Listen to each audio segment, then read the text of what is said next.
What's up, guys? It's Keith, back with another review on Destiny. So I have officially finished the Destiny Forsaken campaign as of today, and so I'm going to talk a little bit about that. So I think while I do that, what should we do today?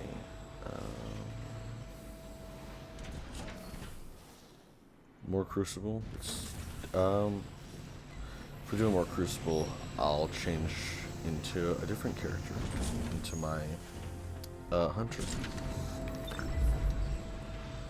But basically, today we are going to be, talking about Forsaken. So, after finishing the game, my initial thoughts are that it's really good. I thought that it definitely deserves all the praise that it gets for being such a good game, because it definitely is such a good game. I was highly impressed. I was highly impressed with it. So overall, well, spoilers warning, by the way, but overall, the campaign isn't super complicated or a super some super crazy story. It's basically, the story is Cade 6 ends up getting killed during a prison break, and we are basically going after his murderers, which is just a cool story. It's a cool, John Wick style, revenge story. It's cool. And so after playing through that, I thought it was super good. So story wise, I think it's good. I don't think you can really expect much more from something that's mainly a first-person shooter. I think it's better than the Red. I think it's better than the Red War in a lot of ways, for sure. I think overall it's just better than the Red War and Warmind and Trials of Osiris, or Curse of Osiris. I can't remember what it was actually called. Overall, I think it was better than those, and I think that it was. I think it was. I think it was really good. I think it was better than Beyond Light. I think the difference between this and Beyond Light is that Beyond Light set up a lot of stuff for the future that gets you excited for what's going to happen in the future and what's going on. Forsaken doesn't really do that. It's just kind of its own concealed story, and it's a good story. There's a few things that you would need to know about Forsaken to understand some of the stuff that's happening now. But the only two things you really need to know is that Cade died, Uldransov killed him, Uldransov died, and came back as a guardian. And that's, you could just tell someone that, and they would completely know what happened, dude. It's not super complicating or anything. Overall, I think it's very good. I also really enjoyed the bosses for the most part. I liked how all of them had their own little thing that they did. There was a thing. There's a few things. So the Mad Bomber, I didn't realize until after I had finally defeated the Fanatic at the end. I didn't realize that I had already fought him. Control. I thought for some reason that I hadn't fought him yet, because I could not remember for the life of me who he was. So that one was just kind of unmemorable, I guess you would say. No victory. And then take them and crush your I also ended up, and then I have a little bit of an issue with zone C. Zone A captured. I have a little bit of an issue overall with Trickster and the Rifleman, because the Trickster was fine. It was a pretty easy, boss fights, which all these boss fights are fairly easy. They're not very difficult. But what I thought was a little bit silly is that the Rifleman's whole thing was supposed to be, the Trickster's whole thing is trying to be is supposed to be a trickster, right? It's supposed to be tricky. So in the Rifleman, his whole thing should be really being good at sniping. So I noticed that the Rifleman, I don't know how you wouldn't notice this, but the Rifleman had this thing where the Rifleman basically had this thing where you couldn't, like, how do I explain? The Rifleman basically had this thing where he created, like, duplicates of himself that weren't the real him, so you'd shoot him and it wouldn't be really him, and you have to, like, try and figure out which one the real one is, and then you have to, like, kill the real one. And to me, that felt like that's something that Trickster should have done, not the Rifleman. I thought that was a little bit silly that they were like, oh yeah, the Rifleman has, like, fake versions of himself. It's like, bruh, come on, like, he's the Rifleman, not the Trickster. Like, let's get real here. But, you know, it is what it is. Other than that, I thought that those boss fights were pretty good. They weren't very difficult, was the only thing. Like, I think there was only 2 of them that I actually, like, had to redo the boss fight, and that was the Rifleman and the Rider. And the reason I had to do the Rider is because I kept running into things on the pike.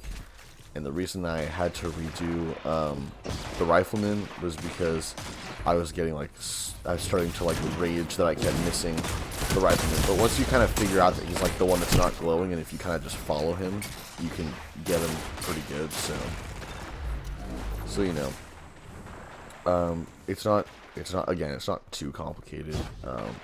Overall, I think they're very fun. The final boss fight is fairly easy. I died once during that because I was trying to rush and I was being dumb about going super fast. But other than that, like, I thought that, you know, overall, I think the boss fights were very good. I think the story, again, was, like, super good. I really liked the whole revenge plot.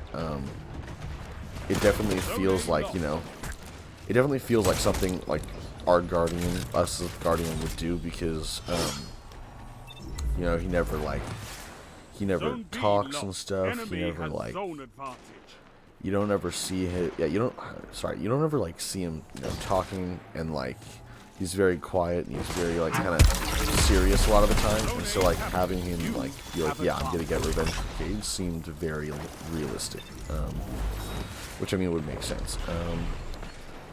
My other complaint is that currently, with the new whole thing where they have the Destiny Vault, which means you're not able to, which means some of the stuff's, like, put away. There's a lot of missions that would be on, can't remember which planet. I'm pretty sure it was, like, Mars or something.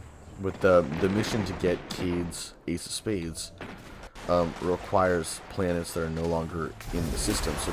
So basically you just have to, which I think I touched on this earlier, but basically you just have to, like, the only way to get it is to buy it. And I know that the I'm pretty sure the quest was like a difficult one. I kind of would have preferred that to having to, like, grind a ton to get stuff so I can just buy it, because it would have felt like a better ending to the story is, like, the last kind of, like, mission is you going and getting the Ace of Spades back. Even though my other gripe with the story is that at the end of the story you have the Ace of Spades, because you like almost shoot Uldren Sov, but you end up not shooting Uldren Sov. But you have, like, the gun the last time we see you, and then suddenly you just don't have it anymore, and that doesn't make sense very much to me. I think that, you know, I think you should keep the Ace of Spades. I think that would have been like if they're going to take away the mission at the end. First of all, if they're going to take away the mission at the end, like, you should just be able to have it at the end, because of, like, you know, since it's not there, it should just be like, okay, you just have it now. And if not, like, on the other hand, I also think just in general, you should be able to I think you should just be able to have it in general, because, you know, that's where the story led to. I mean, if the story hadn't ended with, you basically having a gun, I wouldn't have a problem with it, because I'd be like, okay, yeah, that makes sense. I'll just go find wherever Uldren hid it or something like that. But no, you have it at the end, and it just, you just have it at the end, I guess. Except you have to go get it for some reason. Doesn't make much sense to me, but that's pretty much my only complaints really about that. I thought overall it was good. I think it's so far it's my favorite out of all of the actual like Zone B captured. Power play. all of the Keep the pressure campaigns. Which the only one that I haven't played yet is Shadowkeep. I played it, but I haven't finished it yet. So far, it's my favorite campaign. So I guess like out of 10, it would be a 10. You know, Zone A lost. I would say Red War is probably like a 6. Curse of Osiris is probably closer to like a 5 or 6, and then Warmind is probably a 5 or a 6. Beyond Light's an 8, and 3 minutes right left. now I think that's it. But you know, overall I think that the game is definitely like a 10 out of 10 game. I know I never actually like gave a rating last time when I was reviewing Destiny, but it's definitely like the game that's worth getting. Right now, if you're watching this is coming out, I guess. Or if you're watching this when you're a certain amount of weeks into the, when you're already like halfway through the season, what I would recommend is getting the Legendary Edition, seeing if you can get like a CD key so you can get like a deal on it and stuff. But when you do get it at the beginning of a season, if you can. Because if you don't get it at the beginning of a season, then that can kind of be a bit of an issue, because so a season's 10 weeks long. So I got the Legendary Edition about a week from today, and the season ends like May 10th or something. Zone B lost. So Enemy I has have like advantage. over a month, like a little over a month left. So like probably 4 or 5, maybe 6 weeks Zone B left captured. out of the 10 You weeks, which have is a pretty big chunk that's gone now. And so the thing is, like, part of me, You're nearly there. Fight on and claim victory. a small part of me regrets getting this when I did, because I could have just waited for next season, and it probably would have been fine, but I didn't. So it is what it is. You know, no point in trying to freak out about it now. It's a little too late now, but I think I'm definitely just gonna get the season pass next time it comes out, because at the end of the day, season pass I think it's like 1,000 silver or something, so it's like which is like $10. So 1 minute. it's $10 for the season pass. That's not that bad. Like, there's a lot of stuff that comes with the season pass. I definitely think the game and all that stuff is 100% worth it. I just wouldn't say that it's worth it if you're already a fair chunk through the season. I would just A victory but well other than that, executed. definitely would recommend it. So I mean, that's You all. fight like a demon for these Thanks for zones. watching. Bring me your friends. And I'll see you guys I later. need I'll more make another like you. video on Beyond Light and another one on Shadowkeep. Most likely I'll do it in that order. Well, I'll do Shadowkeep first, which is not the order I just said, but I'll do Shadowkeep first, and then I'll do Beyond Light. But yeah, thanks for watching.